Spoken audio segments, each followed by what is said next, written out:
자본의 축적 그 자체를 위한 끝없는 자본 축적.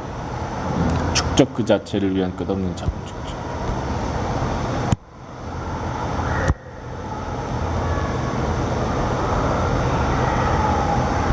언뜻 보기엔 사회적으로 불합리한 목적인 것처럼 보일지 모른다.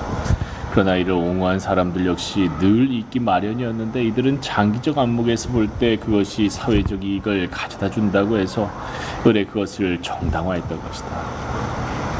장기적 안목에서 불합리해 보이지만 장기적 안목. 그것이 사회적 이익을 가져다 준다.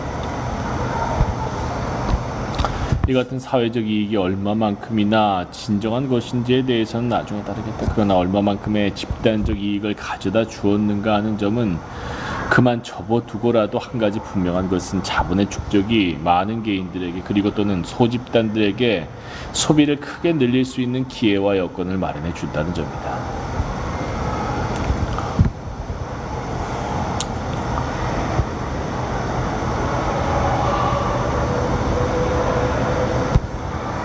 자본의 축적이 소비를 크게 늘릴 수 있는 기회와 여건.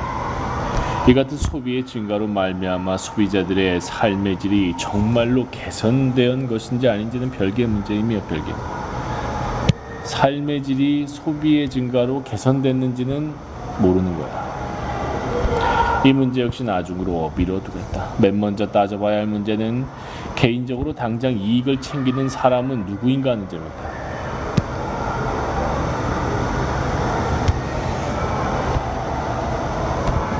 개인적으로 당장 손에 넣을 수 있는 눈앞의 이익을 위해 싸워볼 만하다는 생각이 들었을 때 그런 소비가 가져다줄 장기적인 이익, 전체 집단에 대한 이익이건 개인에 대한 이익이건 장기적인 이익이나 삶의 질에 대해서 곰곰이 따지려 드는 사람이 드물었다고 하는 것이 일리 있는 얘기다. 장기적인 이익이나 삶의 질에 대해서 곰곰이 따지려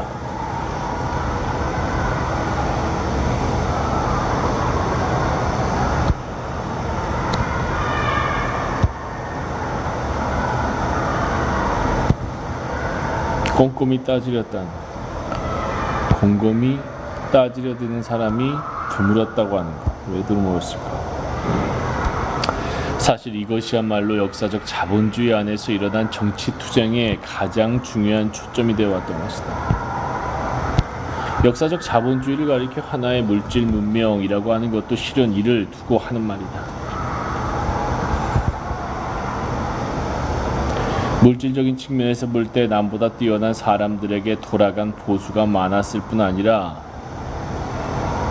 남보다 뛰어난 사람들에게 꼭대기와 밑바닥 사이의 보수 격차 역시 컸으며 또 세계 체제 전체를 놓고 보더라도 이 격차는 시간이 지남에 따라 점점 더 커져갔다. 이처럼 보수의 배분이 양극화에 간 이유를 설명해주는 경제적 과정에 대해서는 이미 살펴보았다. 보수 배분의 양극화. 이제 사람들이 이 같은 경제체제 안에서 저마다 유리한 지위를 차지하기 위해 그리고 그럼으로써 남들을 그 같은 유리한 지위에서 배제하기 위해 어떻게 행동했는가 하는 점에 눈을 돌릴 전이다.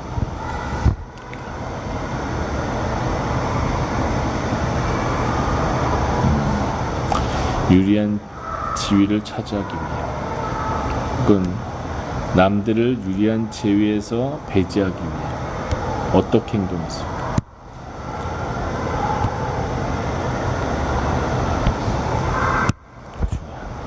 아울러 그러한 불공평한 분배의 희생자들이 무엇보다도 체제가 작동하는 과정에서 자신들이 입게 되는 손해를 최소한으로 줄이고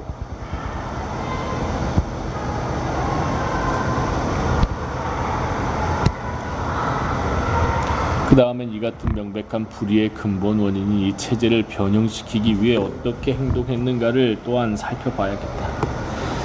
명백한 불의의 근본 원인인 이 체제.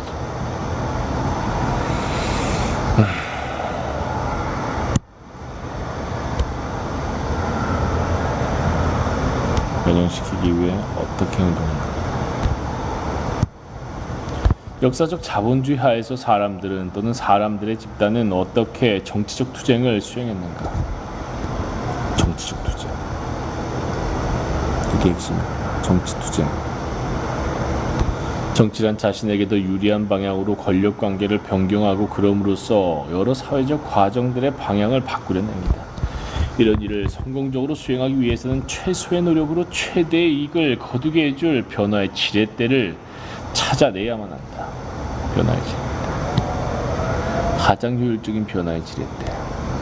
역사적 자본주의 구조에서 정치적 조정을 위한 가장 효율적인 지렛대는 의례 국가 구조이기 마련이었는데, 그래서 국가를 놓고 국가를 둘러싸고 엄청나게 설왕설래하면서 싸웠다는 거지. 그런 국가 구조를 구성하는 것 자체가 이미 살펴본 바와 같이 역사적 자본주의가 이루어낸 중요한 제도적 성취들 가운데 하나였다.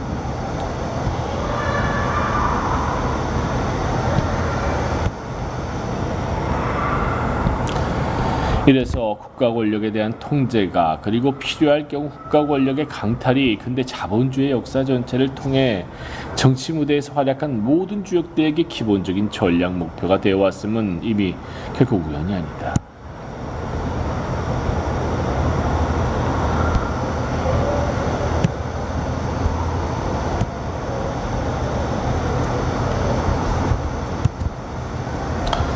이 체제가 실제로 어떻게 작동해 왔는가를 자세히 살펴보면 경제적 과정들에 대한 국가 권력의 영향이 설령 그것이 아주 좁은 의미로 한정되는 경우라 해도 국가 권력의 영향,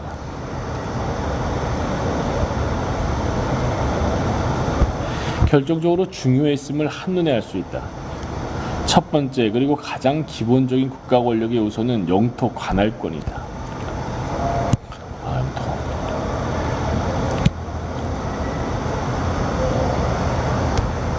영토 관할.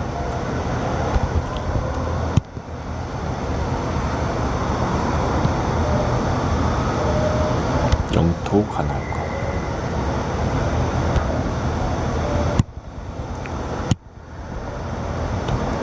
국가에는 경계가 있기 마련이었다. 영토 관할권. 이런 경계는 한편으로는 해당 국가가 선포한 법적 선언에 의해서, 또 한편으로는 다른 국가들이 내리는 외교적 승인에 의해서 사법적으로 결정되었다. 해당 국가의 법적 선언, 다른 국가가 내리는 외교적 승인. 당연히 경계에 관한 다툼이 있을 수 있고 또 의뢰에 있기 마련이다. 다시 말해서 그 국가 자체와 다른 국가들이라는 두 군원에서 연유하는 사법적 승인은 서로 대립적인 것이었다. 이런 대립은 궁극적으로는 재정에 의해서든가 아니면 힘에 의해서, 그리고 결과적으로는 그에 따른 암묵적 승인에 의해서 해결되었다. 이런 분쟁이 한 세대를 넘게 계속되는 경우는 매우 드물었지만 아주 오랜 기간에 걸쳐 잠재적인 형태로 계속된 분쟁은 많이 있었다.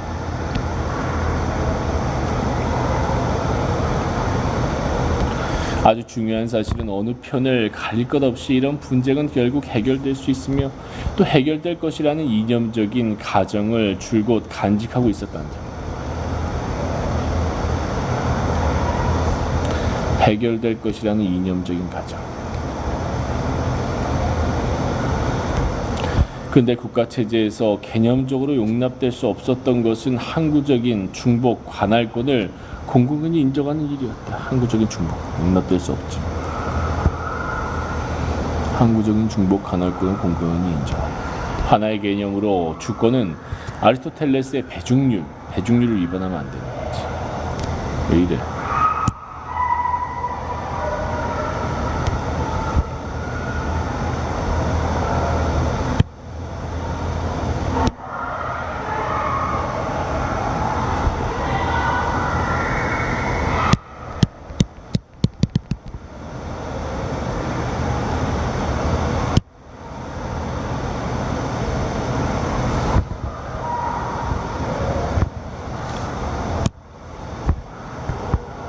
배중률에 입각하고 있었던 것이다.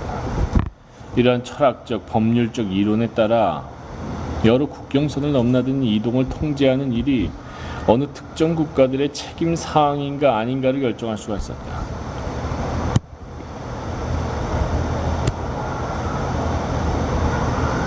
넘나드는 이동을 통제하는 일.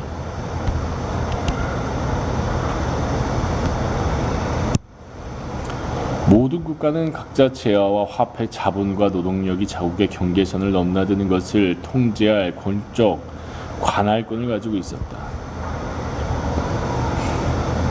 재화와 화폐, 자본과 노동력, 자국의 경계선.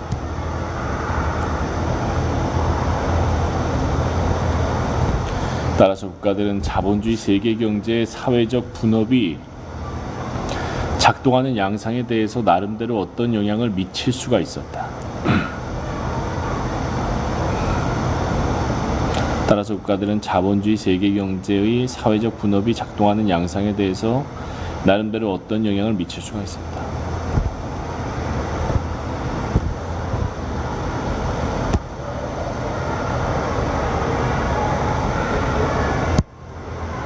나름대로 국가들 경계를 넘는 것을 통제할 권적 관할권이 있으니까 국가들은 능력이 있었지. 게다가 국가들은 제각기 자국의 경계선을 넘나드는 여러 생산 요소의 흐름에 관한 규칙들을 단순히 변경하는 것만으로 이런 메커니즘을 끊임없이 조절해 나갈 수가 있습니다.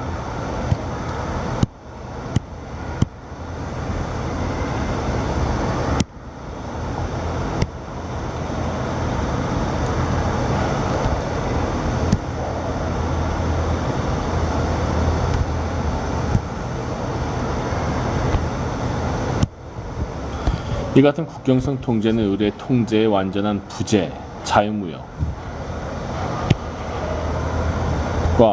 자유로운 이동의 완전한 부재, 자급자족 사이의 상호 대립이라는 관점에서 논의되고 있다. 그러나 실상 대부분의 국가에서 그리고 대부분의 시점에서 국가 정책은 실제로는 이 양극단의 중간 어디쯤에 위치해요. 양극단의 중간 어디쯤에 국가 정책. 더욱 이제까지 재화와 화폐 자본 그리고 노동력의 이동에 대한 정책들은 각기 다르게 마련이었다. 일반적으로 말해서 노동력의 이동은 재화와 화폐 자본의 이동보다 더 많은 제약을 받아왔던 것이다.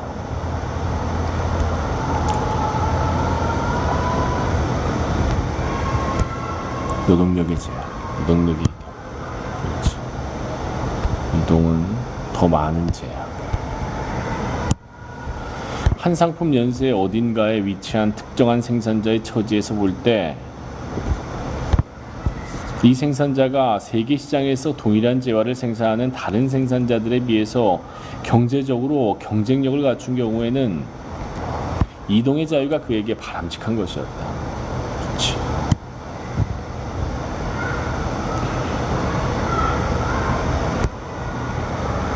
이동의 자유가 그에게 바람직하다. 그러나 그렇지 못한 경우에는 경쟁 상대인 생산자들에게 국경선 통과상에 여러 제약을 가함으로써 그들의 비용을 증가시킬 수 있었으며 또 그럼으로써 원래대로라면 효율성이 낮은 생산자들이 그만큼 이득을 볼 수 있었다.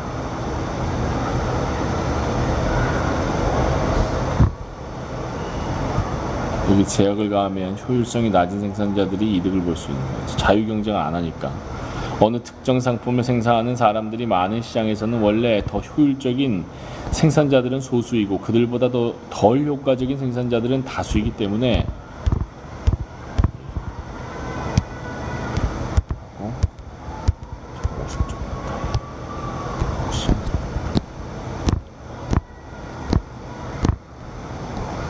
그들보다 덜 효과적인 생산자들이 다수이기 때문에 국경선을 넘나드는 자유로운 이동에 대해서 중상주의적인 여러 제약을 가하려는 압력이 끊임없이 존재해왔다. 그렇지.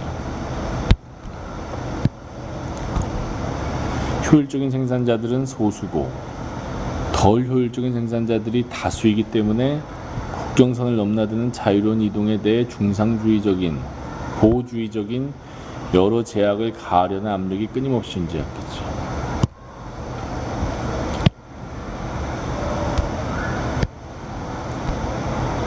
덜 효율적인 생산자 다수. 그러나 더 효율적인 소수가 상대적으로도 부유하고 강력했기 때문에 국경선을 개방시키려는, 좀 더 구체적으로는 일부 국경선을 개방시키려는 반대 압력 역시 끊임없이 존재해왔다. 그래서 가장 먼저 일어나는 대투쟁, 끊임없는 격렬한 투쟁은 국가의 국경정책을 둘러싼 것들이었다. 국가의 국경정책. 대투쟁은 국가의 더욱이 어느 특정한 그 중에서도 남달리 크고 힘센 생산자 집단은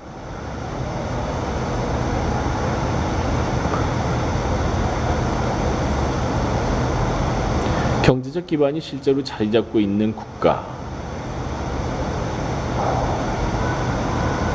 이 경우 그들은 이 국가의 시민일 수도 있고 아닐 수도 있다. 국가의 국경정책뿐만 아니라 많은 다른 국가들의 국경정책에 의해서도 직접 영향을 받아왔다.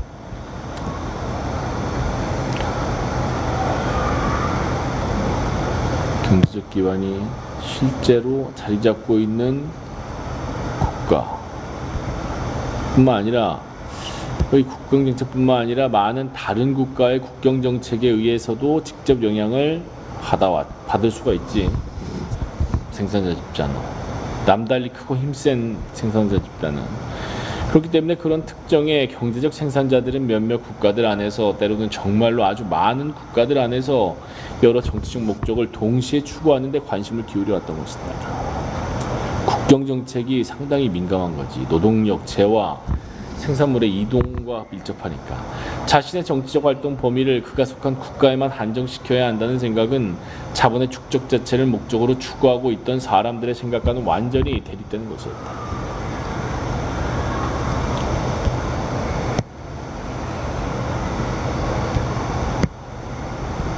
물론 국경을 넘어도 될 것과 넘어선 안 될 것을 규정한 그리고 어떤 조건에서는 되고 어떤 조건에서는 안 되는가를 규정한 규칙에 영향을 끼치는 한 가지 방법은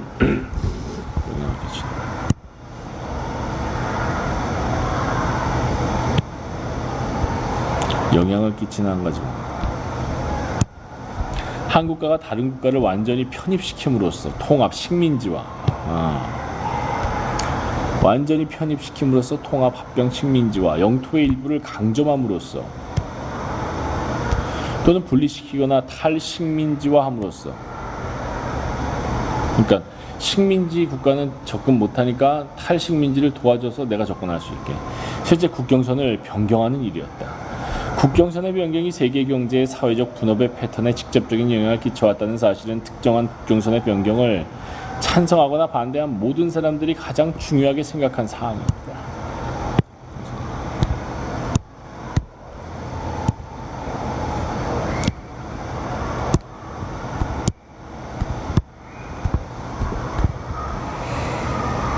민족들의 한계를 정하는 데 이데올로기를 동원함으로써 어떤 특정의 국경선 변경이 더 용이해질 수도 있고 그렇지. 이데올로기를 동원해서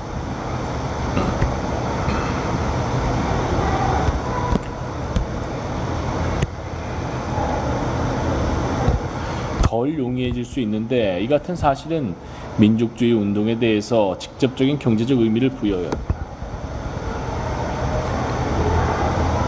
그것은 그 운동에 참가한 사람들이나 그 밖에 다른 사람들 모두 그같이 예정된 국경선 변경 다음에는 그의 특정한 국가 정책에 뒤따르게 마련이라고 생각했기 때문입니다.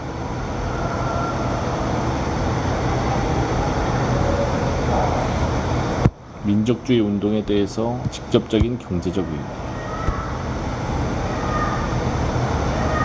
예정된 국경선 변경 다음에는 그의 특정한 국가 정책이 뒤따르게 마련이라고 생각합니다.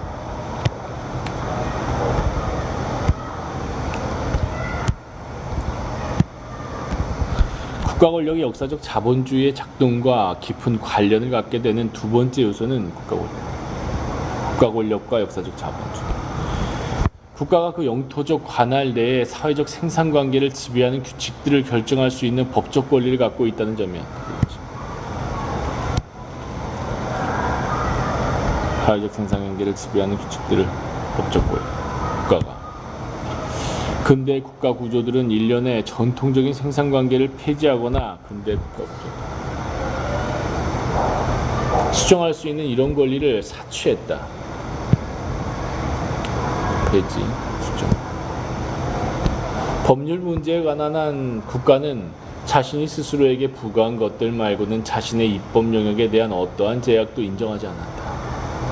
특정 국가의 헌법이 종교적, 교리나 자연법 이론에서 비롯된 제약들에 대해 이념적인 사탕발림을 늘어놓고 있던 곳에서조차 이런 교리나 이론을 해석하는 권한은 헌법상의 어떤 기구나 개인에게 유보되어 있었다. 노동통제의 양식을 입법화하는 이런 권리는 그저 이론에 불과한 것이 결코 아니었다. 국가는 이런 권리를 정상적으로 사용해왔으며 종종 이를 통해 기존의 패턴을 근본적으로 변경하고자 했다. 의례 예상되는 바와 같이 역사적 자본주의 하에서 국가는 노동자들이 한 직종에서 다른 직종으로 이동하는 것을 막는 여러 가지 전통적인 제약들을 폐지함으로써 노동력의 상품화를 증대시키는 법률을 제정했다. 게다가 국가는 노동자들에게 현금에 의한 재정적 의무를 부담시켰는데 세금이지. 이에 따라 일부 노동자들은 흔히 임금 노동에 종사할 수밖에 없었다.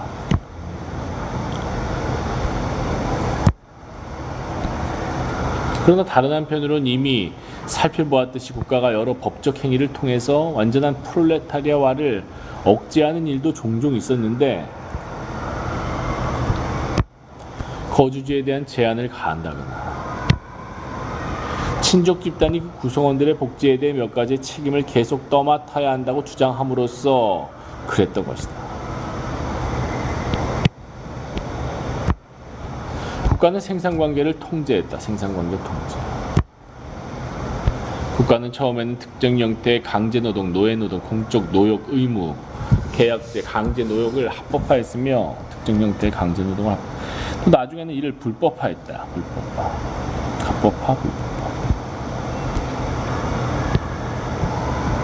국가는 계약사항을 보장하고 또 상호간의 최소 의무와 최대 의무를 규정하는 등 임금노동 계약에 관한 규정들을 만들어냈다. 국가는 국경을 넘나드는 노동력 이동만이 아니라 국내에서의 노동력 이동에 대해서도 지리적 한계를 법령으로 제정 공포했다.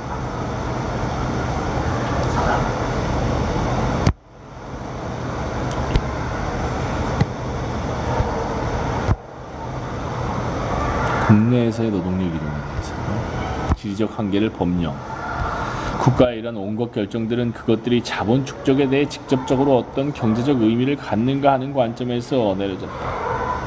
자본 축적에 대해서.